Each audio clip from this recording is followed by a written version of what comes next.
Welcome home, my leadership friends. Today's episode is from fear to focus. Cold water, polyvagal leadership. Let me start with a confession. For years, I thought I was aggressively solving problems, like a Navy SEAL commander. Turns out I was just stressed. You ever have that moment when you realize that you're not working for your happiness and your leadership style was really just your nervous system complaining or screaming, danger, danger, danger? It's sort of like the world's least helpful autopilot. Mayday, mayday, mayday. Not sure why we say it 3 times. That's on autopilot too, right? It's funny. We talk about courage like it's a character trait. But ask any pilot, Marine, ER nurse, firefighter, or parent of a toddler, courage is really just fear wearing a slightly nicer outfit. In today's episode, I want to teach you that your nervous system is awesome and you can train it to work for you.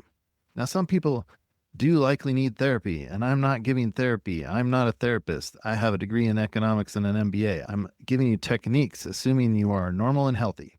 Talk to your doctor if you're having some real nerve problems, but what I am here to tell you is your nervous system can work for you and help you regulate it, like in the earlier episode where I talked about paradoxical intention from that famous psychologist, which can help you to do sales and overcome fear. You, as a leader, can help to regulate your nervous system with some knowledge of your vagus nervous system.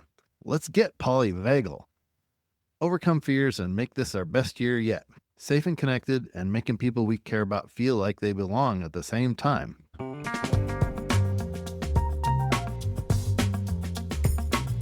I had a professor once. He was a Vietnam vet. Brilliant man, worked like the Cold War depended on him. And he moved at one speed. Full send. I'm wearing my sand tie today. He's doing a full send right here. Anyway, this particular Vietnam vet professor, if you picture him, he's like John Madden. He'd grade papers while pacing. He's lecturing like he was calling in artillery. And patience? Let's just say if you took more than 5 seconds to answer a question, he thought you were an idiot. And he'd look at you like you were waving hand signals to the enemy. I didn't realize it then, but looking back through the lens of polyvagal theory, he wasn't just impatient. He was not just intense. He wasn't just a type A person, which is one of the things I would have given him at the time. He lived in permanent fighter, the middle rung of the ladder, the place your body puts you when it thinks the world is still hostile. And our amygdala, part of our brain, which I just mispronounced, but that part of your brain that tells you look out for trouble, is part of what kept us alive back when there were grizzly bears and cheetahs and lions that might eat us. This particular professor, it made him brilliant. It made him unstoppable. It also made him wired tighter than a Porsche at a 10,000 RPM red line. That's the cost of a lifetime in survival mode. You can get speed, but you lose your softness. You get efficiency, but you may lose connection. You get results, but you may have trouble sleeping and getting along with other people. The cold water rule. Now let's talk about the cold water rule, which is something from my family. And both my grandfathers were master leaders of the family and had high producing, highly effective offspring. And my grandfather on the French side, he liked to have a rule before anyone in the family touched a gun. Splash water on your face first. At the time I first heard about this, I thought it was just old school. Now, I would guess Grandpa had no real knowledge of the vagus nerve, but I think the man was basically a rural vagus nerve specialist without even knowing it. Because cold water on the face does something magical. It kicks your nervous system up the ladder, back into your safe and social. The safe and social state is safer for everyone. In other words, he was teaching us not to shoot from fight or flight, that part of your brain, or from a tired shutdown state of mind like an early teenager waking up in the AM to bird hunt, a foggy brain where somebody might shoot their friends crossing a fence line. He was teaching practical regulation. I used cold water on my face before a test I took this week. It seems to help, but honestly, I like the study better that says eat a Snickers bar. So maybe we could do both, right? Eat the Snickers bar and splash cold water on your face before a test. And it could help. But with my grandfather, cold water was leadership before leadership books, science before science had science behind the theory of cold water. So envision it for a moment. I'm standing there, splashing water on my face, and my grandfather's like, okay, you can now handle a firearm. And I'm thinking, sir, I can't even handle my algebra homework. Like, thank you for this and trusting me with a firearm, but shouldn't we start with a squirt gun first? Because I wasn't into guns at that point in my life. And honestly, I'm not a big gun person. But my idea of hunting often happens at Safeway or Kroger, right? I'm busy doing leadership in an urban environment, not time for hunting most of my life. We all want to be trusted with big things, though, but half the time we're still figuring out how to load the metaphorical squirt gun instead of following the real leader who has real success and experience in what we're doing right at the moment. They have been there and done that. Are you adjusting to take on that resource that has been there and done that? Or are you just thinking because you saw a post on Facebook that you know what's going on? And I see this in leadership a lot, where people are following people who are very popular and, quite frankly, expert storytellers. They get a lot of the attention, the expert storytellers. The professors who have been there, done that, and helped organizations to grow, and the researchers who are behind the scenes, they often don't get the limelight of the Simon Sinek and people like that are just expert storytellers, and they were in advertising and they did a great TED Talk and they have a lot of attention now. Or Gary Vee, who did his online work. He's a real leader and he does a lot of great things for people in terms of, blocking those barriers to success. My grandfather, on the other side of the family, on my Scottish side of the family, he quit hunting because when his hands were cold and he was hunting with his brother, he was walking on some stones and rocks in the Clackamas riverbed and he stumbled, dropped his gun, and shot the hat off of his brother. Now that scared him, and he didn't overcome it and didn't want to. He ended up being a school teacher, and he had a lot of coaching students who brought him game and things, and he wasn't opposed to hunting, but he never wanted to do it again after that experience because he thought, I could have killed my brother. Have you noticed that we're mostly talking about stuff like that when our nervous system is working against us? When something goes wrong, it's never, oh my gosh, the vagus nerve is doing great today.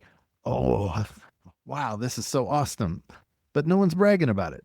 That doesn't show up on Instagram. No influencer is posting, just woke up hydrated and fully regulated, baby. But maybe we should, right? Because regulated leaders are rare. Regulated people are rare, and they become leaders. If you ever have had the luck and experience like I have where you're going to interview a lot of CEOs, I've interviewed hundreds of CEOs. CEOs are some of the most regulated people you would ever meet. They aren't flapped by anything, and they certainly weren't flapped by me in my interview questions where they could control the environment and it was just one-on-one. They're used to, the nuclear plant burning up or the person that was killed on the job, and they can handle that because they're at a higher level on the ladder. They're on the point of their career where they want to take the high road and do the right thing and be rewarded for it. Most of them are just great people. I'm told that there's a double-digit percentage that might be sociopaths, but even sociopaths like to do the right things for the right reasons so that they can preserve themselves. When you do the right thing for the right reasons, you might even prevent a heart attack, like that hydration I was talking about earlier. A little hydration might prevent a heart attack. Again, talk to your doctor. I'm not a doctor. Anyway, rare things become valuable, and people who are regulated are valuable. Pilots may know this better than anyone. Fear doesn't mean stop. Fear means fly the airplane. Rule number 1 is don't scare the passengers. I always joke about. But the best way to do that is to fly the airplane, right? And that's what pilots say. They say, aviate, then communicate. Never stop flying the airplane. The FAA suggests it's 3 things: aviate, navigate, and communicate. And in that order. Notice what the FAA didn't say. Panic, catastrophize, blame the avionics, Google the symptoms mid-flight, have a dangerously concocted energy drink to trick your brain into thinking you're a red cheetah on fire. In fact, the FAA doesn't even allow some allergy medicines, let alone things that might make you hyper and intense. Or in the alcohol world, it's 8 hours from bottle to throttle in the aviation world. Why? Because pilots are trained to act from training, clarity, not reactive chaos. Leadership is aviation for the soul. You keep the wings level, certainly, even when your amygdala is screaming, we're all going to die. You fly through the fear, not away from it. It's part of why aviation gives me a sense of accomplishment.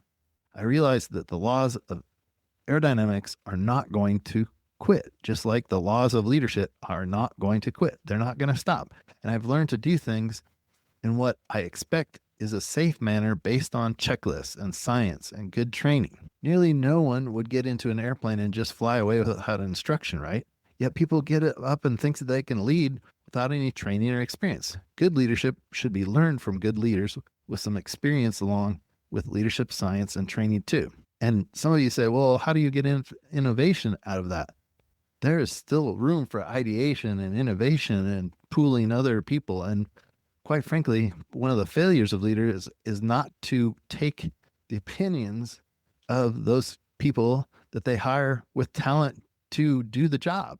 They end up not listening. If you're interested in training, hit me up at beauleadershipgroup.com and email me for information about training.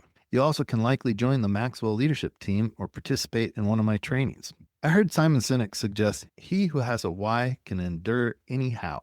His point is fear becomes tolerable when the mission matters. However, I would tell you that as a market researcher, I've seen some business plans that likely Superman and the Pope couldn't get off the ground, right? And one should recognize that Simon Sinek is a great storyteller, one of the best storytellers. And he's great to listen to. And I love to listen to him. And he talks about leadership in a profound way. And he has had great successes after some TED Talks. And he was an advertising guy. He may not have the answers from you and for you that you should draw from. Draw from a broad range of sources. And don't let fear get in the way if you think you're doing the right thing. Sometimes fear is accurately telling you, do not go in the cave because that tiger you hear growling wants to eat you alive. And it's a competitive world. And a lot of us would be better off being leaders in organizations where the product is already decided and figured out. There are a lot of hats to wear if you're starting a company. But following Simon's training, warriors push through fear because people beside them matter. That's great teamwork. Pilots push through fear because passengers behind them matter. Leaders push through fear because the future in front of them matters. Purpose can really turn panic into momentum. I like to say, if you take care of your purpose takes care of you. John Cotter is the Harvard professor and change leadership giant. He suggests leaders who regulate their fear create momentum. Momentum creates belief. Belief creates buy-in. Buy-in creates transformation. Cotter said, people change not because they're told to, but because they feel inspired to. So what are you doing that's aspirational and inspirational? And you can't inspire anyone from the bottom rung of the Polyvagal ladder where fear is existing. Fear doesn't inspire. Connection does. Safety does. Belonging does. Purpose does. Ask yourself, what type of leader are you becoming? I, and dare I say we, inherited some things.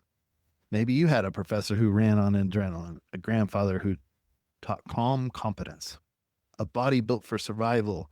We all have a body built for survival, a mind built for meaning. And now you get to decide which inheritance you'll pass down.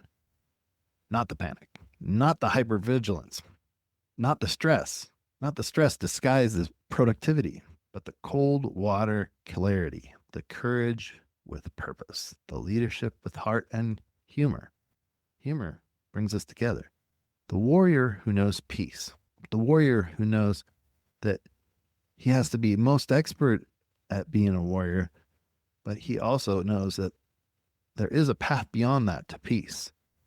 The pilot who knows presence, the leader who knows he needs to care about people because it is the right thing to do. It is the high road, but it is also because no one cares about what you know until they know how much you care.